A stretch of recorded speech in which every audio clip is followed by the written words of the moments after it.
Over the past month or so, I can say I've made a couple of videos just talking about the Lakers, just talking about what the Lakers were supposed to do in the off season, which they didn't. But now, looking at the way the roster is just still abysmal, even with LeBron James, Anthony Davis, and Russell Westbrook in there.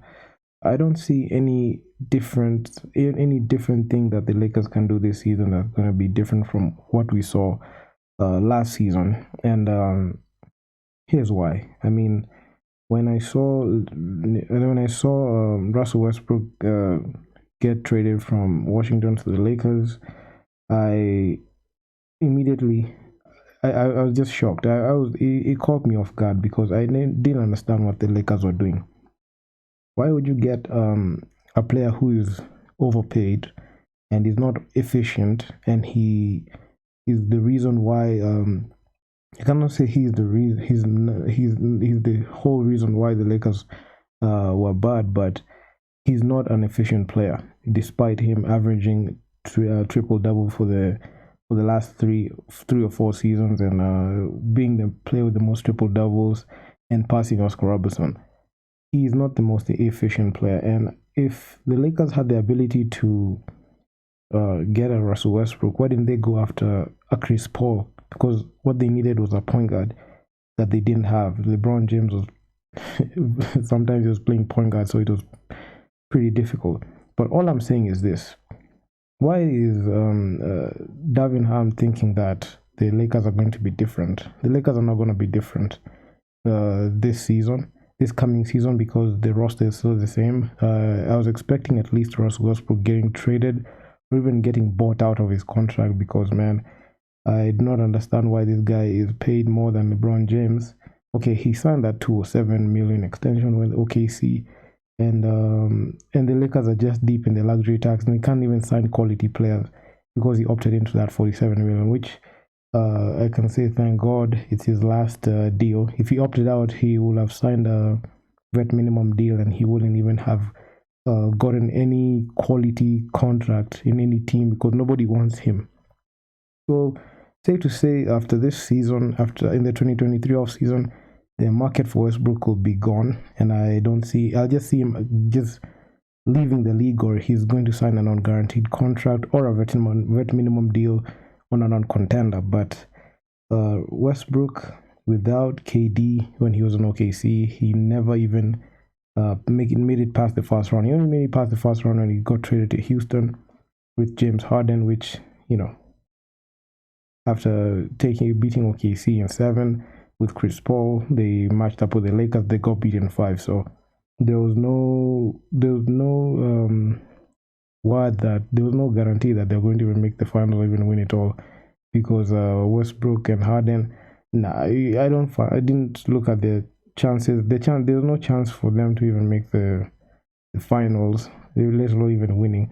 So then Westbrook, he got traded to the Wizards. I saw him with the Wizards. He thrived well. He was averaging a triple double there, broke the triple double record there. But when you put him in a contender, he's not a player that you can win with. And I felt salty when KD left OKC in 2016. But honestly, when I look back at it, I just feel that was the right move that he made. And he got 2 championships with Golden State. And if you look at players who played with KD, they got success in other teams, like Victor Oladipo. He was in OKC in 2017 in Russell Westbrook MVP season. But when he went to the Pacers, he was able to break out and be a star player. So all I'm saying is Russell Westbrook is he's not going to change. He's going to play the same. And the Lakers have really disappointed in this offseason, because they should have looked at a way to at least get Westbrook off the roster and off their books, and at least sign some quality free agents, even the guys they could get, like, just to fill up the roster and save up on some salary, because they're deep into the luxury tax, and the highest paid player is the most inefficient player. And for some reason, I feel like Darvin Ham is going to bench him, and he's going to be the highest paid bench player, because there's no way you'll have a team like LeBron James, Anthony Davis, or Westbrook on the floor because it just doesn't work. And this man doesn't even understand that he is 80% of the reason why the Lakers were trash. So I just feel like the Laker Nation, the Lakers front office have done a great disservice to us Laker fans because we are really rooting for the Lakers. But as they keep, fooling around, especially just aggregating stars instead of making title contending teams, it's going to end badly for us because first round Isaac 2021 playoffs and 2022 didn't even make the play-in tournament, didn't even make the 10th seed. So it's just pretty sad to see. And the Lakers just needed to trade away Russell Westbrook in the offseason. I was waiting for Woj or Shams to drop it, but none came through. I just saw him he opted into that for $7 million, and it was all downhill. So I don't expect any difference in our record. I don't even know if we're going to even be a playoff contender. You're not even a playoff lock. I just see ourselves just winning at most 33, 35 games this season, and no playoffs unless Westbrook gets traded or he just gets bought out or just gets waived, and just get him off the roster so that he can be able to sign new quality players. And yeah, man, I mean, that's how I feel. I've made a lot of videos talking about Russell Westbrook and his season, and man, it's just sad to see. And I'm out. I'm gonna see you in the next upload.